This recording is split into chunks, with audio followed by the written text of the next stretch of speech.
Assalamualaikum warahmatullahi wabarakatuh. Kali ini kita akan bahas tentang teks fabel. Tahukah kalian apa itu teks fabel? Pernahkah kalian mendengar cerita yang diperankan oleh binatang yang dapat berbicara? Apakah kalian pernah membaca atau menonton cerita seperti itu? Mari kita simak penjelasan mengenai pengertian teks fabel, ciri-ciri, unsur, jenis, struktur, kaidah kebahasaan, dan tentu saja contoh dari teks fabel. Pengertian teks fabel, secara etimologis, fabel berasal dari bahasa Latin fabulat. Fabel merupakan cerita tentang kehidupan binatang yang berperilaku menyerupai manusia. Fabel termasuk jenis cerita fiksi, bukan kisah tentang kehidupan nyata. Fabel sering juga disebut cerita moral karena pesan yang ada di dalam cerita fabel berkaitan erat dengan moral. Berikutnya ada ciri-ciri teks fabel. Pertama, fabel mengambil tokoh para binatang. 2. Watak tokoh para binatang digambarkan ada yang baik dan ada yang buruk, seperti watak manusia. Lalu tokoh para binatang bisa berbicara seperti manusia. Cerita memiliki rangkaian peristiwa yang menunjukkan kejadian sebab akibat. Rangkaian sebab akibat diurutkan dari awal sampai akhir. Fabel menggunakan latar alam, hutan, sungai, kolam, dan lain-lain. Ciri bahasa yang digunakan yaitu kalimat naratif atau peristiwa. Contoh, katak mendatangi ikan yang sedang kehujanan, semut menyimpan makanan di lubang. Berikutnya, kalimat langsung yang berupa dialog para tokoh dan yang selanjutnya menggunakan kata sehari-hari dalam situasi tidak formal atau bahasa percakapan. Selanjutnya ada unsur intrinsik teks fabel. Yang pertama ada tokoh. Tokoh di sini ada orang atau hewan yang menjadi pelaku dalam cerita. Bisa jadi tokoh protagonis atau tokoh antagonis, tokoh utama atau tokoh pembantu. Lalu ciri tokoh utama adalah yang pertama sering dibicarakan, yang kedua sering muncul, dan yang ketiga menjadi pusat cerita atau menggerakkan jalan cerita.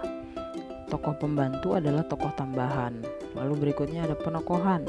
Pemberian karakter pada tokoh, karakter bisa bersifat protagonis yang disukai atau tokoh antagonis yang tidak disukai.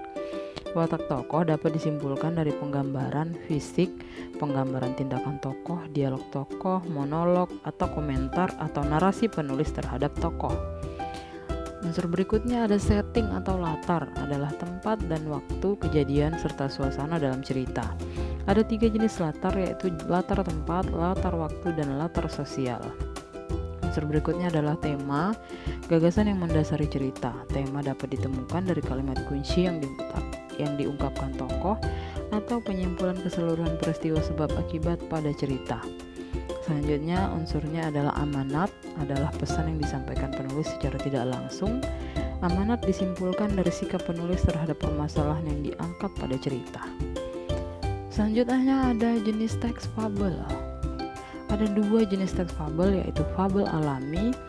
Fabel alami menggunakan watak tokoh binatang seperti pada kondisi alam nyata, misalnya kura-kura diberi watak lamban, singa buas dan ganas.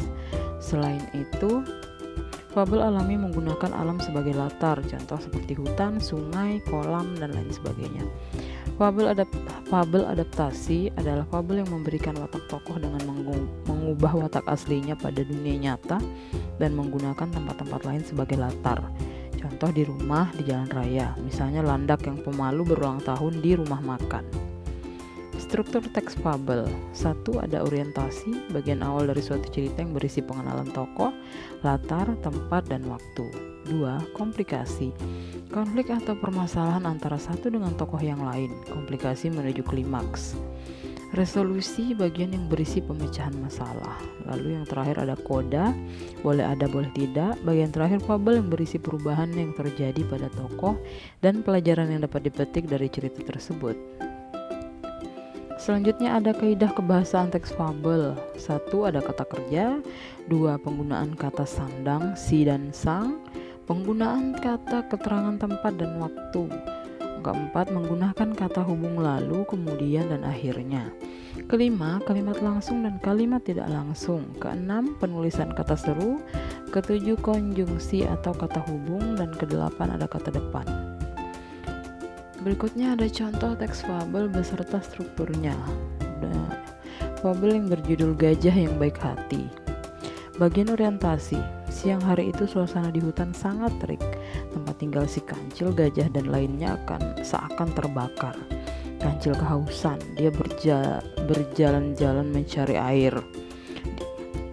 Komplikasi, di tengah perjalanan dia melihat kolam dengan air yang sangat jernih. Tanpa pikir panjang dia langsung terjun ke dalam kolam. Tindakan kancil sangat ceroboh, dia tidak berpikir bagaimana cara ia naik ke atas. Beberapa kali kancil mencoba untuk memanjat, tetapi ia tidak bisa sampai ke atas. Si kancil tidak bisa berbuat apa-apa, ia hanya berteriak meminta tolong. Teriakan si kancil ternyata terdengar oleh si gajah yang kebetulan melewati tempat itu. "Hai, siapa yang ada di kolam itu?" "Aku, si kancil, sahabatmu." Kancil terdiam sesaat mencari akal agar gajah mau menolongnya. "Tolong, aku mengangkat ikan ini." "Yang benar kau mendapatkan ikan." Benar, aku mendapatkan ikan yang sangat besar." Gajah berpikir sejenak, bisa saja ia turun ke bawah dengan mudah, tapi bagaimana jika naiknya nanti? Kau mau memanfaatku ya, Cil? Kau akan menipuku untuk kepentingan dan keselamatanmu sendiri?" tanya gajah. Kancil hanya terdiam.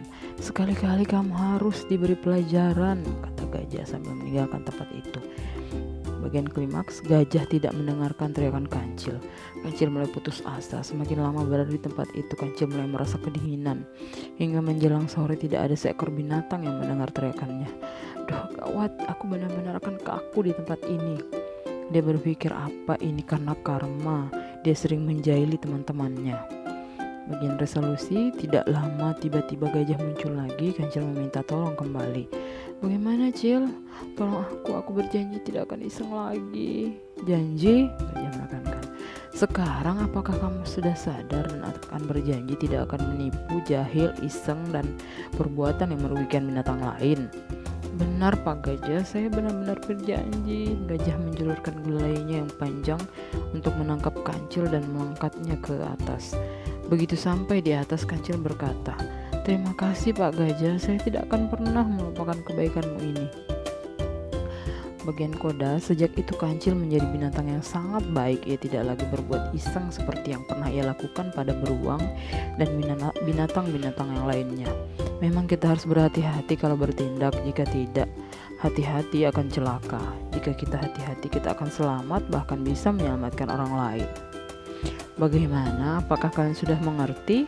Itulah tadi penjelasan mengenai teks fabel. Terima kasih, sampai jumpa. Wassalamualaikum warahmatullahi wabarakatuh.